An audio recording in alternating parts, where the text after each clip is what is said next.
విజయవాడ నడిబొడ్డులో దాదాపు 7.5 ఎకరాల స్థలంలో 138 కోట్ల రూపాయల వ్యయంతో 205 అడుగుల అత్యంత ఎత్తైన అంబేద్కర్ విగ్రహాన్ని ఈ దేశంలో ప్రతిష్ఠించిన వ్యక్తి, పెట్టిన వ్యక్తి వైఎస్ జగన్మోహన్ రెడ్డి గారు, ప్రభుత్వం వైఎస్ జగన్మోహన్ రెడ్డి గారు. నీకెలాగూ ఆ ఆలోచన రాలేదు, నీకెలాగూ ఆ తలంపు రాలేదు.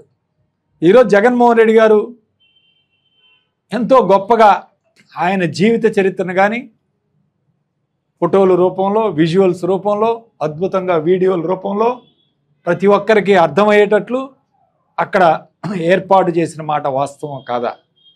దీన్ని కూడా జీర్ణించుకోలేక అర్ధరాత్రి వేళ లైట్లు తీసేసి జగన్మోహన్ రెడ్డి గారి పేరున్న శిలాఫలకాలన్నీ కూడా ధ్వంసం చేసి ఈరోజు ఏం సాధించుకుంటున్నావు చంద్రబాబు నాయుడు గారు, లోకేష్ గారు అని ఈరోజు అడుగుతాను. కేవలం నీ మానసిక సంతృప్తి కోసం ఈరోజు ఈ కార్యక్రమాలు చేస్తున్నావు. కానీ ఒకటి గుర్తుపెట్టుకోవాలి, ఈ పని ఎవరు చేశారు, ఈ రాష్ట్రంలో ఎవరు ఈ విగ్రహాన్ని ఏర్పాటు చేశారు అనేది ఈ రాష్ట్ర ప్రజలందరికీ కూడా గుర్తుండిపోయే అంశం. దీన్ని చెరపలేరు మీరు.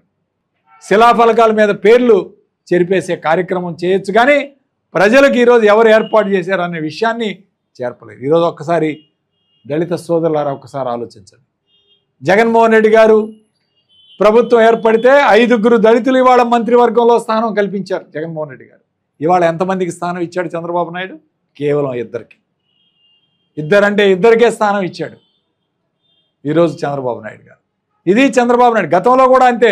2014 నుంచి 19 కూడా 2కి మాత్రమే మంత్రివర్గంలో స్థానం కల్పించాడు. కానీ జగన్మోహన్ రెడ్డి గారు వచ్చి ఒక స్థాయి పెంచి 5గురికి మంత్రివర్గంలో స్థానం కల్పిస్తే మళ్ళీ ఇవాళ తిరిగి చంద్రబాబు నాయుడు దాన్ని వెనక్కి తీసుకొచ్చి ఈరోజు 2కే స్థానం కల్పించాడు. ఈరోజు అంబేద్కర్ ఈరోజు శిలాఫలకాలని ధ్వంసం చేసే కార్యక్రమం, ప్రజల మీద ఈరోజు హత్యా కార్యక్రమం, నిన్న వినుకొండలో కిడ్నాప్ చేసి నాగరాజు అనే వ్యక్తిని చంపబోయే కార్యక్రమం, ఈరోజు మరి నంద్యాల జిల్లాలో మనిషిని సుబ్బరాయుడు అనే వ్యక్తిని చంపే కార్యక్రమం, ఈరోజు ఇక్కడ పెదకూరపాడు దగ్గర సాంబిరెడ్డి అనే వ్యక్తిని కాళ్ళు చేతులు ఎరగొట్టే కార్యక్రమం, ఈరోజు ఇంత దారుణంగా 2 నెలల్లో హత్యలు, ఆత్మహత్యలు చేయించుకునే సంఘటనలు, ఫీల్డ్ అసిస్టెంట్లు, యానిమేటర్లు, అట్లానే అంగన్వాడీ ఆయాల మీద దౌర్జన్యం, అవుట్సోర్సింగ్ ఉద్యోగస్తులను తొలగించటం, హత్యలు, ఆత్మహత్యలు, ఇళ్ళు ధ్వంసం, దోపిడీ, కొట్టడం, ఇవన్నీ చూస్తూ ఉంటే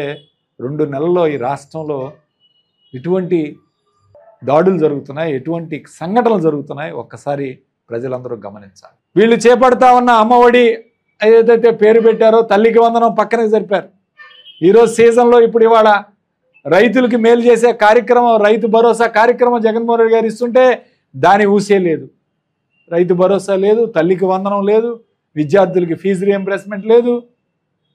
ఇవన్నీ కూడా మాట్లాడకుండా కేవలం అహంకారం, అధికార మదంతో, అధికార అహంకారంతో దాడులు చేయటం, భయపెట్టడం, భయాందోళనకు గురి చేయటం, ఇట్లానే అంబేద్కర్ గారి విగ్రహం మీద కూడా చివరికి దాడి చేశారంటే వీళ్ళకి రాజ్యాంగం మీద కూడా గౌరవం లేదు అనే మాట ఇవాళ చెప్తా ఉన్నారు. రాజ్యాంగాన్ని పూర్తిగా పోలీసు వ్యవస్థను తొంగలో తొక్కారు, పోలీసు వ్యవస్థను అంటే పక్కన పడేశారు. ఇవాళ రాజ్యాంగానికి కూడా విలువ లేకుండా చేశారు ఈ రాష్ట్రంలో అని చెప్పి ఈరోజు చెప్తా ఉన్నాం. అట్లానే లోకేష్, చంద్రబాబు నాయుడు గారు, అధికారం ఎప్పటికీ శాశ్వతం కాదు.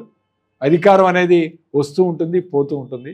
ఇవాళ మీరు అధికార మదంతో ఈరోజు చూడండి, ప్రభుత్వ కార్యాలయం మీద తెలుగుదేశం పార్టీ జెండాలు ఏర్పాటు చేశారు. సచివాలయాల మీద, ఆర్బీకేల మీద, హెల్త్ సెంటర్ల మీద తెలుగుదేశం పార్టీ జెండాలు పెట్టారు. దీనంతటికీ కూడా ఈ రాష్ట్రంలో కారణం లోకేష్ యొక్క ఎర్ర పుస్తకం, రెడ్ బుక్ ఏదైతే అమలు చేస్తున్నాడు. కానీ గుర్తుపెట్టుకోండి, ఇంతకీ ఇంత బదులు తీర్చే రోజు వస్తుంది ఖచ్చితంగా ఈ రాష్ట్రంలో అని చెప్పి గట్టిగా చెప్తా ఉన్నాం. ఎవరూ కూడా మర్చిపోయే కార్యక్రమం జరగదు. ఇలాంటివి మళ్ళీ అధికారం మారినప్పుడు ఖచ్చితంగా బదులు తీర్చుకునే కార్యక్రమం జరుగుతుంది. ఈరోజు ఇప్పటికే మేము చెప్తా ఉన్నాం, దయచేసి ఎవరైతే ఈ రాత్రి సంఘటన జరిగారో ఇది అందరికీ, ఈ రాష్ట్ర ప్రజలకి, ఒక దళితులకే కాదు ఈ రాష్ట్ర ప్రజలందరికీ అవమానం, అన్ని వర్గాల వారికి అవమానం. ఇలా శిలాఫలకాలు ధ్వంసం చేసుకుంటూ పోతే నువ్వు పెట్టలేదు, ఏర్పాటు చేశారు ఇన్ని కోట్లు పెట్టి, ఆయన శిలాఫలకం ఉండటం అక్కడ న్యాయం, దాన్ని పగలగొట్టే కార్యక్రమం చేస్తే రేపు వందల సంఖ్యలో శిలాఫలకాలను పగలగొట్టే కార్యక్రమం చేస్తాం. కాబట్టి గుర్తుపెట్టుకోండి, ఎవరైతే రాత్రికి రాత్రి వెళ్ళి తప్పు చేశారో ఇమీడియట్గా పోలీసులు వాళ్ళని అరెస్ట్ చేయాలి. వాళ్ళు దగ్గరుండి వాళ్ళ సొంత ఖర్చులతో ఈ శిలాఫలకాలను ఏర్పాటు చేయించాలని చెప్పి ఈరోజు నేను డిమాండ్ చేస్తున్నాను. తీవ్రమైన ఖండించదగ్గ విషయం. కాబట్టి దళిత సోదరులందరూ కూడా ఈరోజు ఒకటే చెప్పదలుచుకున్నాను, మీరందరూ కూడా ఐకమత్యంగా ఉండి ఈ కార్యక్రమాన్ని సాధించుకోవాలి.